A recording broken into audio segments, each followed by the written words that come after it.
네, 안녕하세요. 반갑습니다. 임원영 목사입니다. 오늘은 전도에 대해서 세 번째 시간인데요. 십자가 복음이란 제목으로 같이 말씀을 배워보도록 하겠습니다. 전도에 대해서 우리가 정말 도를 아는가, 십자가의 복음을 아는가에 대해서 자세히 또 분야를 나눠서 생각해 보고 있는데요. 오늘은 특별히 십자가에 대해서 그리고 예수님의 보혈에 대해서 생각해 보도록 하겠습니다. 지난 시간에는요, 거듭남에 대해서 배웠었죠. 거듭남이라는 것은 우리가 죄와 사망의 법에 묶여 있는데 여기에서 생명의 영역으로 가려면 이것이 정말 사람의 힘으로는 불가능하다는 그런 얘기였죠. 그래서 다시 태어나지 않으면, 거듭나지 않으면 불가능하다는 얘기입니다. 그래서 사람의 힘으로 할 수 없고 오직 물과 성령으로 나야지만, 성령님의 도우심이 있어야지, 하나님의 특별한 은혜가 있어야지 가능하다. 그래서 우리가 거듭났다는 것은 정말 대단한 하나님의 사랑과 은혜를 받은 것이다 라는 것을 배웠고요. 오늘은 그러면 우리가 거듭났는데 예수님의 십자가의 보혈로 거듭났잖아요. 예수님의 십자가의 보혈로 구원받았잖아요. 그것이 어떤 의미인지 생각을 해보도록 하겠습니다. 십자가는 예수님께서 피를 흘려 죽으신 장소죠. 십자가의 보혈. 그래서 십자가 하면 피를 강조하는데 왜 자꾸 피에 대한 얘기를 할까요? 왜 보혈 그렇게 얘기할까요? 이유는 우리가 죄를 용서받는 데 있어서 구약의 율법에 의하면 죄가 용서받는 방법은 피가 흘려져야지 된다라는 그런 제사법이 있기 때문이었습니다. 사람들이 죄를 짓잖아요. 그럼 죄를 질 때마다 이 죄를 용서받는 방법, 하나님이 정하신 유일한 방법이 있었죠. 동물이 내 죄를 위해서 대신 죽는 거예요. 그래서 양이나 염소나 하나님께서 정하신 그 동물이 자기의 피를 흘려, 그러니까 자기의 목숨을 주고 대신 그 생명값으로 우리의 사람의 죄가 용서받게 된다는 것이었습니다.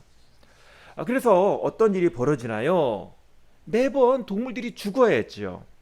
히브리서 9장 말씀 보면은요, 율법을 따라 거의 모든 물건이 피로써 정결하게 되나니 피 흘림이 없은즉 사함이 없느니라. 피가 흘려져야지 용서받는 거예요. 그래서 사람만 아니라 어떤 물건도, 부정하게 된 물건도 거기에 피를 발랐을 때 그때 그 물건이 거룩하게 되었다는 거죠. 그래서 옛날에 구약에 그 장막이 있었죠. 성막이 있었죠. 그 성막 중에 또 지성소가 가장 거룩한 것이었죠.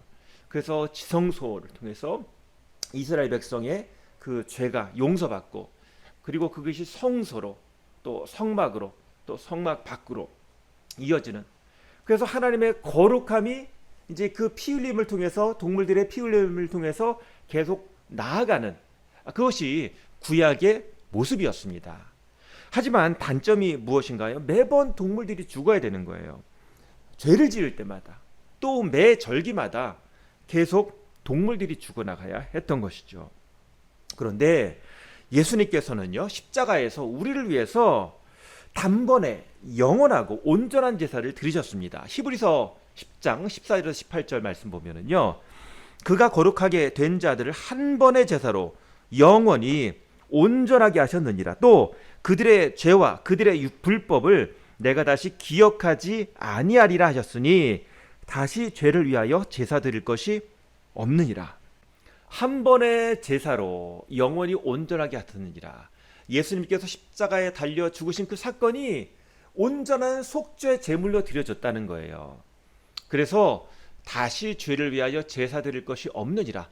예수님께서 십자가에서 우리를 위해서 단번에 제사를 드리셔 주셨죠. 자기의 몸을, 그죠? 자기의 피를 드려서 제물이 되어 주신 거예요. 보라, 세상 죄를 지고 가는 하나님의 어린 양이로다. 이것을 자기 몸으로 실현하신 거예요.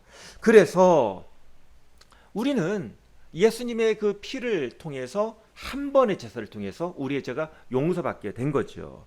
마태복음은 이렇게 말씀하고 있습니다. 이것은 죄사함을 얻게 하려고 많은 사람을 위하여 흘리는 바 나의 피 곧 언약의 피니라. 예수님이 직접 증언하신 것이요. 내가 너희를 위해서 약속의 피를 흘린다 라고 말씀하셨고, 많은 사람을 위하여, 그렇죠? 한 사람이 아니라 모든 인류를 위해서 흘린 죄사함을 위한 피다라고 말씀하시는 것입니다. 그래서 예수님의 보혈이라고 강조하는 것은 양의 피는 한계가 있지만 예수님의 보혈을 통해서 이제 모든 우리의 죄가 완전히 그 문제가 해결됐다는 것을 말하는 것이죠. 그래서 누구든지 예수님을 믿기만 하면 하나님의 자녀가 될 수 있다라는 것을 말하는 것입니다. 그래서 예수님의 보혈이 의미하는 것을 우리 같이 다시 한번 몇 가지 보도록 하겠는데요. 첫 번째로 예수님의 보혈이 의미하는 것이 무엇인가? 그것은 우리의 영혼이 소중하다는 거예요. 우리는 잠시 살다가 죽을 인간입니다. 그런데 하나님의 아들이 잠시 살다가 사라질 우리를 위해서 대신 죽으셨다는 거예요. 모든 사람이 한 사람 한 사람이 다 귀하다는 거예요. 예수님께서 이렇게 말씀하셨죠. 인자가 온 것은 잃어버린 자를 찾아 구원하려 함이라. 예수님이요, 잃어버린 자를 찾으신다는 거예요. 우리는 먼지와 같이 미혹한 존재인데 우리 한 사람 한 사람을 소중하게 여기시고 우리를 잃어버린 자라고 생각하시고 우리를 찾으신다는 거죠. 우리를 포기하지 않으시고 버리지 않으신다는 거예요. 그래서 우리의 영혼이 얼마나 소중한지를 알려주시는 거예요. 또 예수님께서 이런 표현을 하십니다. 사람이 만일 온 천하를 얻고도 제 목숨을 잃으면 무엇이 유익하리요? 사람이 무엇을 주고 제 목숨과 바꾸겠느냐? 한 영혼이 천하보다 귀하다는 거예요. 이것이 예수님의 마음이죠. 너희들이 너희 영혼에 대하여 깊이 생각하지 않고 지낼지라도 나는 너의 영혼을 소중하게 여긴다. 내가 십자가에서 피 흘릴 정도로 너의 영혼은 소중하다. 나의 죽음은 바로 너의 영혼을 살리기 위함이다. 그래서 결국 너희의 영혼은 나의 피만큼, 나의 생명만큼 소중하다. 이것이 예수님의 보혈의 의미라는 거죠. 아, 내 영혼이 정말 소중한 거였구나. 이 한 사람, 이 먼지 같은 나라는 존재 하나가 주님 보시기에 정말 소중한 존재구나라는 것을 깨닫는 것이 주님의 보혈이라는 거예요. 나의 영혼은 또 한 사람 한 사람의 영혼은 아주 소중하다는 것이죠. 두 번째로 예수님의 보혈이 의미하는 것은 죄의 실체가 심각하다는 거예요. 왜 하나님의 아들이 십자가에서 꼭 죽으셔야 했는가?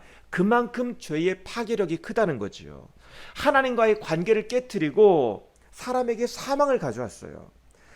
사람을 죄의 종으로 부립니다. 사람들이 거기서 벗어나질 못해요. 그렇기 때문에 죄가 원수가 되었습니다. 이 죄와 사망의 권세를 이길 방법은 의로우신 죄가 없으신 하나님의 아들 예수님이 죽으실 정도로 그만큼 죄가 심각하고 파괴적이라는 거예요. 그래서 예수님은 죄의 실체가 얼마나 심각하다는 것을 우리에게 보여주신 거예요. 너희들이 해결하지 못한다. 하나님의 아들인 내가 너희를 위해서 대신 죽음으로 이 죄의 문제를 해결한다라고 말씀하시는 거예요. 로마서 3장 23절 모든 사람이 죄를 범하였음에 하나님의 영광에 이르지 못하더니 우리가 노력해서 되는 게 아니라는 거죠. 우리가 아무리 몸부림쳐도 우리는 죄에 굴려서 벗어나지 못한다는 것을 알아야 되는 거죠. 사람들은 죄를 혐오하지만 해결할 방법이 없어요. 그래서 예수님께서 피를 흘려 죽으신 것이죠. 세 번째로 예수님의 보혈이 의미 있는 것은 하나님의 은혜와 사랑이 무한하다는 거예요. 죄인인 우리를 구원하기 위해서 하나님의 큰 사랑이 필요하다는 거예요. 예수님의 피가 우리에게 이렇게 외치고 있는 거예요. 너를 향한 하나님의 은혜와 사랑이 이렇게 크다. 이 보혈을 흘릴 정도로 이렇게 크다라고 얘기하고 있는 거죠. 찬송가 151장 만왕의 왕 내 주께서 이 찬송가 가사를 보면요, 이 작사한 사람이 아이작 와츠인데요, 자기를 벌레에 비유하고 있습니다. 벌레 같은 날 위에 그 보혈을 흘렸는데 정말 하나님의 사랑과 은혜가 너무 크다는 거예요. 나는 이렇게 벌레같이 너무나 초라한데 그 사랑이 너무나 크십니다 라고 고백하는 거죠. 그리고 찬송가를 따라 부르는 우리도 맞습니다, 저도 공감합니다 라고 고백하는 거죠. 참된 신앙이 시작되는 곳 바로 십자가입니다. 하나님께서 또 그 아들 예수님께서 나를 위해서 하신 일을 알 때 하나님의 사랑과 은혜를 깨닫게 되는 거죠. 어느 날 마틴 루터에게요, 사탄이 찾아와서 이렇게 말했다고 합니다. 너는 망했다. 너는 죄인이기 때문이다 라고 사탄이 마틴 루터에게 말했어요. 그러니까 마틴 루터가 이렇게 대답했습니다. 사탄아, 내가 죄인이라는 것을 그 사실을 말해줘서 참 고맙다. 네가 말한 것처럼 난 죄인이 맞다. 그러나 한 가지 지적할 것이 있다. 그것은 그리스도께서 바로 죄인들을 위해서 죽으셨다는 사실이다. 만일 나 마틴 루터가 죄인이라면 그리스도는 바로 나를 위해서 죽으신 것이 맞다. 이렇게 얘기를 했다고 합니다. 오늘 예수 그리스도의 피가 우리에게 어떤 의미입니까? 바로 하나님의 사랑은 변함이 없다.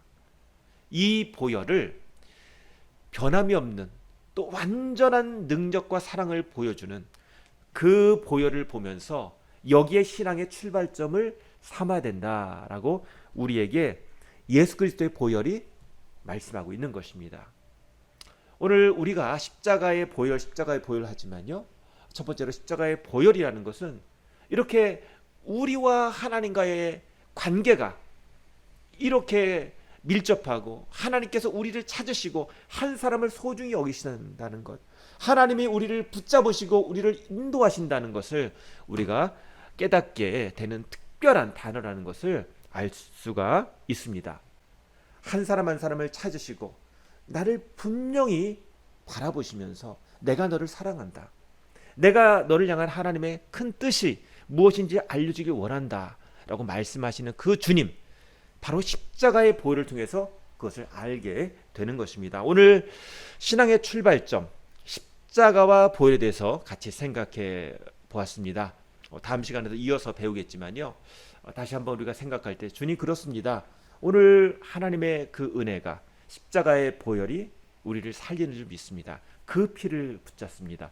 벌레같이 정말 못난 우리지만 우리를 귀하게 여기신 주님의 은혜 감사합니다. 우리 이렇게 감사하는 저 여러분 되시길 소망합니다. 기도하겠습니다. 하나님 아버지 감사합니다. 오늘 우리가 예수 그리스도의 복음, 특별히 십자가의 보혈이 어떤 의미인지를 배웠습니다. 십자가의 보혈이 우리 모든 죄를 사하시며 우리를 온전히 완전히 새로운 존재로 하나님의 자녀로 만들어주시는 특별한 것이라는 것을 알게 되었습니다. 또한 우리가 얼마나 하나님의 사랑을 받고 있고 죄가 얼마나 강력하고 파괴적일지라도 하나님의 사랑과 은혜가 그렇게 강력하며 우리가 그 사랑 안에 있음을 배웠습니다. 하나님, 하나님의 사랑 가운데 살게 하시고 십자가의 보혈을 의지하며 하나님의 큰 사랑 가운데 살아가는 저희 될 수 있도록 도와주시고 그 보혈을 통해서 우리가 살아갈 의미를 찾게 하시고 얼마나 우리의 삶이 귀한지 깨닫게 하여 주시옵소서. 예수님의 이름으로 기도합니다. 아멘. 네, 감사합니다. 하나님께서 우리를 사랑하십니다. 우리 다음 시간에 뵙겠습니다. 감사합니다.